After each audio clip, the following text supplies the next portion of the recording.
Assalamualaikum warahmatullahi wabarakatuh.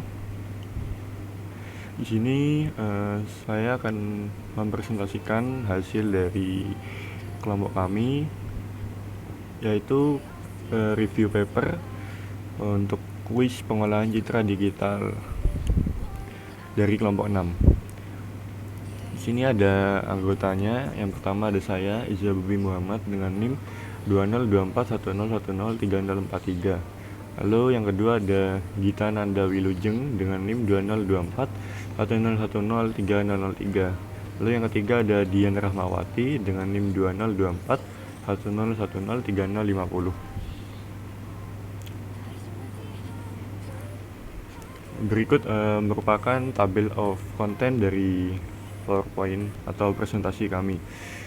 Yang pertama ada judul, lalu yang kedua ada pendahuluan, yang ketiga ada tujuan penelitian, yang keempat ada metode penelitian, yang kelima ada kesimpulan dan syarat.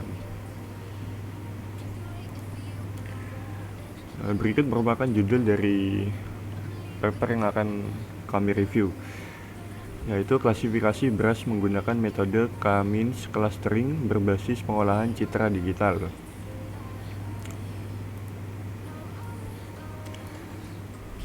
Yang pertama, pendahuluan. Padi atau Oryza sativa L merupakan tanaman pangan yang penting yang telah menjadi makanan pokok lebih dari setengah penduduk dunia. Di Indonesia, padi merupakan komoditas utama dalam menyokong pangan masyarakat. Makanan lokal seperti umbi-umbian tidak mampu menggeser keberadaan tanaman padi sebagai pangan pokok. Terdapat 18 juta petani padi di Indonesia yang menyumbang 66% terhadap produk domestik bruto atau PDB tanaman pangan. Pada penelitian kali ini, penelitian mencoba menggunakan teknik dengan pendekatan metode untuk menentukan analisa dan mengelompokkan jenis beras dengan pendekatan menggunakan pencitraan dengan judul klasifikasi beras menggunakan metode K-means clustering berbasis pengolahan citra digital. Maka, dengan majunya teknologi dan informasi di bidang digital image processing untuk mengatasi permasalahan jenis beras, maka di sini penulis akan berusaha membuat suatu aplikasi yang menggunakan metode K-means clustering yang nantinya dapat digunakan untuk menentukan klasifikasi beras berdasarkan permasalahan di atas.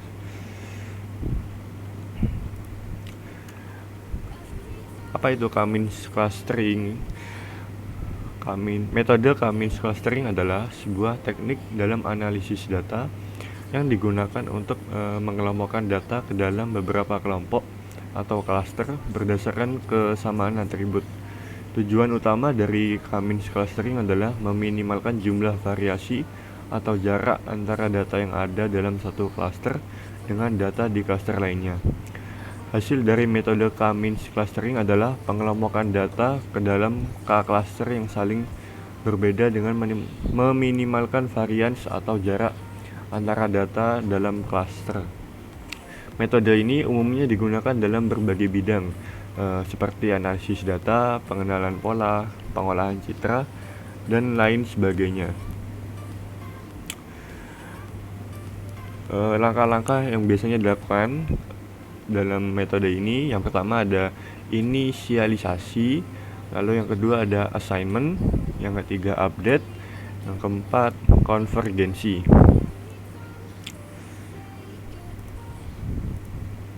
Lalu tujuan penelitian ini bertujuan untuk menganalisa jenis beras menggunakan metode K-means clustering berdasarkan warna RGB.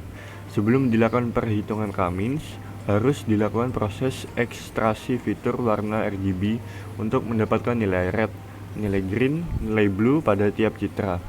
Hasil dari penelitian ini didapatkan bahwa image processing untuk menentukan jenis beras menggunakan K-means clustering dapat membantu pengguna untuk mengetahui jenis beras. Lalu selanjutnya metode penelitian menggunakan metode K-means clustering.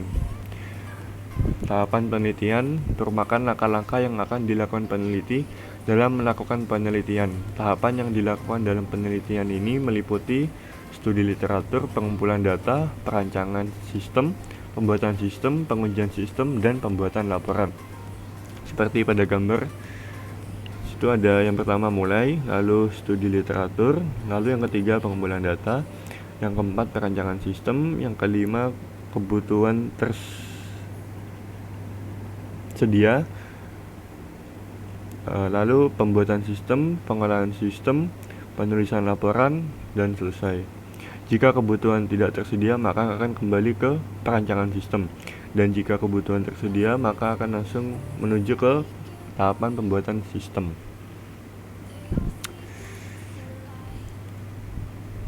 Lalu selanjutnya perhitungan K-means clustering. K-means clustering adalah salah satu algoritma dalam menentukan klasifikasi terhadap objek berdasarkan fitur dari objek tersebut ke dalam K-cluster.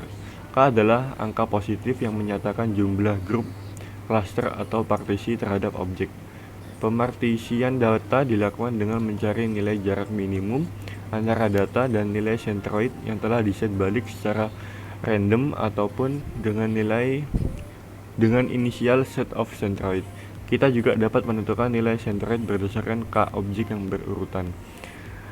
Centroid, apa itu centroid? Centroid adalah nilai rata-rata aritmetik dari sebuah objek dari seluruh titik dalam objek tersebut. Lalu pengujian sistem. Pengujian sistem merupakan rangkaian uji coba yang terdapat di dalam sistem untuk klasifikasi telur ayam. Pada proses pengujian ini dimaksudkan untuk mengetahui jalannya sistem, apakah sistem yang dibuat sesuai harapan atau belum. Lalu masuk ke kesimpulan. Ada dua. Yang pertama, dengan menggunakan aplikasi ini, masyarakat dapat mengimplementasikan data berupa gambar sehingga bisa dimasukkan ke dalam aplikasi image processing dengan menggunakan pendekatan metode K-means clustering agar masyarakat dapat mengetahui jenis beras. Lalu yang kedua, dari uji coba dengan pakar, maka dapat disimpulkan tingkat keakurasian dengan menggunakan metode K-means clustering mencapai 77,5%, sehingga aplikasi ini dapat digunakan. Lalu berikutnya ada saran dari penulis untuk penelitian selanjutnya.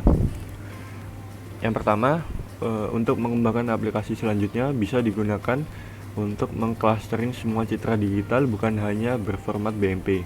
Lalu yang kedua, untuk meningkatkan hasil pengelompokan citra digital yang lebih relevan, sebaiknya algoritma K-means digabung dengan algoritma lain, seperti deteksi tekstur atau yang lain dalam pengolahan citra digital, image processing.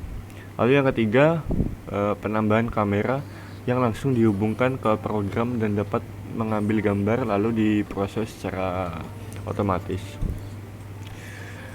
Terima kasih, cukup sekian presentasi dari kelompok kami, kelompok 6. Bila ada salah kata mohon maaf. Wassalamualaikum warahmatullahi wabarakatuh.